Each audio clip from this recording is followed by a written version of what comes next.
Hey everybody, Super Llama here. I know it's been a while since I've made a video. Things have been very busy with my new toy over here, this pan over here.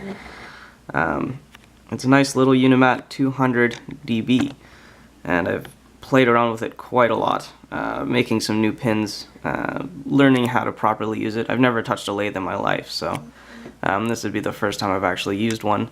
And so far things have been doing pretty good. I've been starting to work on this 7-pin challenge lock. I can't remember off the top of my head who it goes to, but that one is in the works. I've got a lot of challenge lock orders lately. And I also have been waiting for this cutaway lock to come in.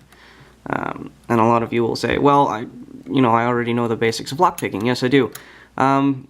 But the point of this cutaway lock actually isn't to teach the basics of lockpicking, it's so that way I can look at how basically one of my custom pins reacts within the lock. So what I'll do is I'll put them in here with just a standard pin, because that's all I usually do. And I'll give it a pick, and I'll show two different angles, one being the inside of the lock, and one being the front, so you can see the feedback that it gives. I will attempt to thread a couple of chambers. I don't know how well that's going to work. The pins already, they like to hang up inside this thing. Sometimes they let go, sometimes they hang up. There, see, there's on chamber 1 there. It's hanging up already. Give it a wiggle and it comes back down. So there might be some flashing inside here that I have to take care of, I don't know. But it's really all I've been doing for the past month. Learning how to properly bring parts down to size. If this will focus. I do have a caliper now. I do think that it's off center just a little bit, so I'll have to do some touch up.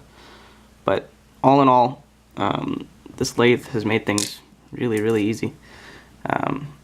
For example, I'm knurling things now. And that grabs onto threads very, very nicely. Okay guys, so I've got, let's see if I can get the pick in here.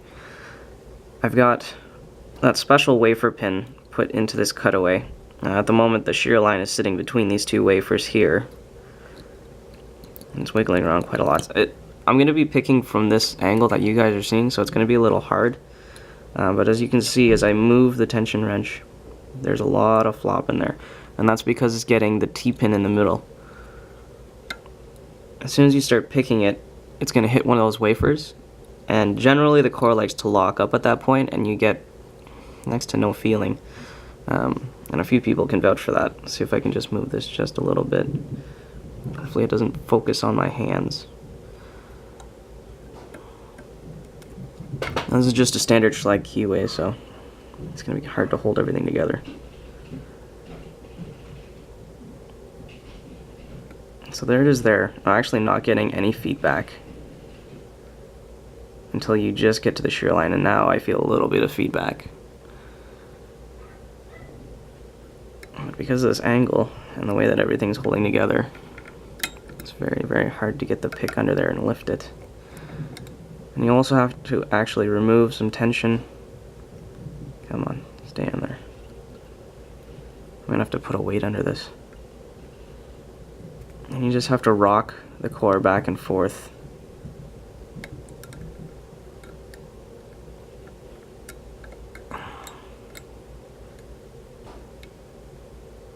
There. So now I've actually locked, let's see if I can get the pick in there again, the shear line onto this wafer here. So there's the shear line, and it's right on that wafer. Now let's see if I can just get it back in frame here. Back up onto the warding.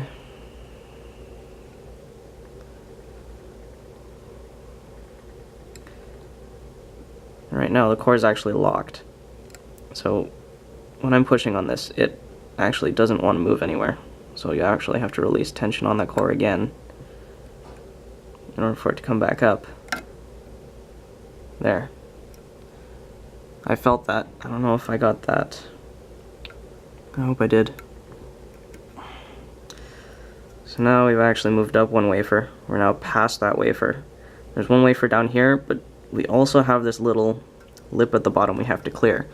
It's that lip at the bottom that usually is the issue if you can figure out how to get past these wafers. So again, removing some tension, pushing up on it. With only one pin on here, it's kind of a pain to keep on to.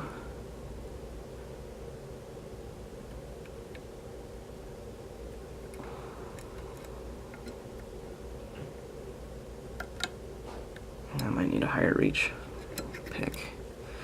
DeForest diamond is usually my go-to, but sometimes you need something a little taller. Let's try this hook from the SS Dev.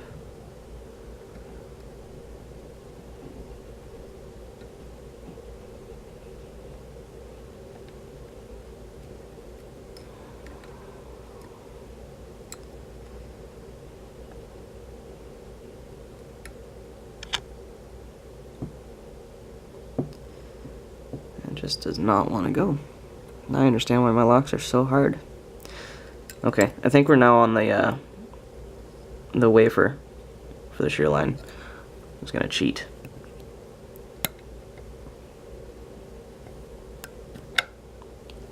Okay, so we've got a lot of tension, or sorry, not tension, a lot of big fault set here. And so right now, we should be stuck. Actually, I think that wafer's dropped back down. Let me see here.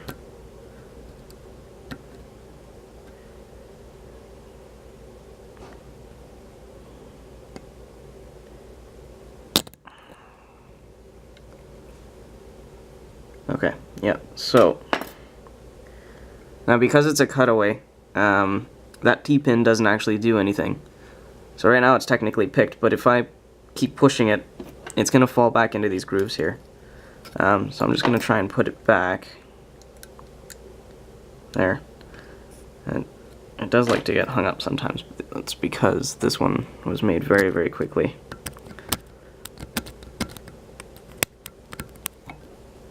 And it's also because this, yeah, there we go. The cutaway isn't exactly perfect.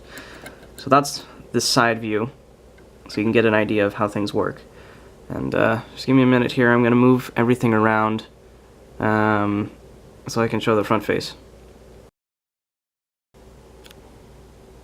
Okay, so here's the lock again. I don't think it really matters, but there is that special pin in there. Let's see if I can put it in here without crushing it. I did attempt to thread the chambers, but the threading just didn't want to play nice. It continuously grabbed into the edge, and it just wasn't making things very easy. So unfortunately I can't really thread it.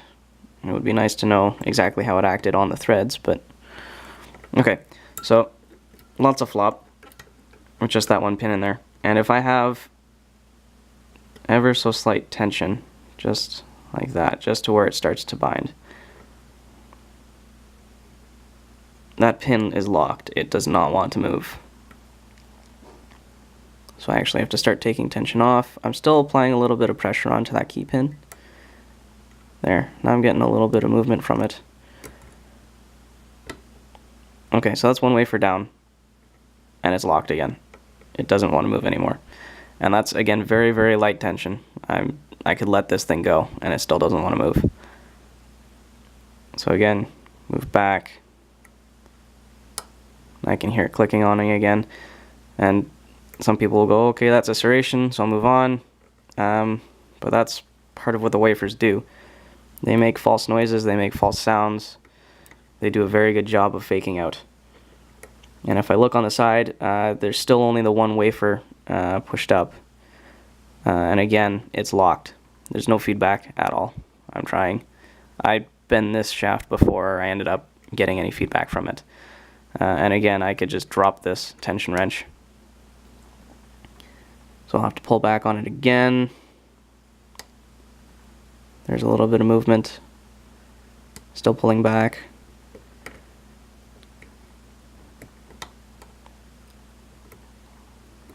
And it looks Looks like we're still on that first wafer. So this is why some of my locks are so tough. Eventually, if you keep going, I'll just, this is pretty well all the way back now. That key pin does not want to sit proper.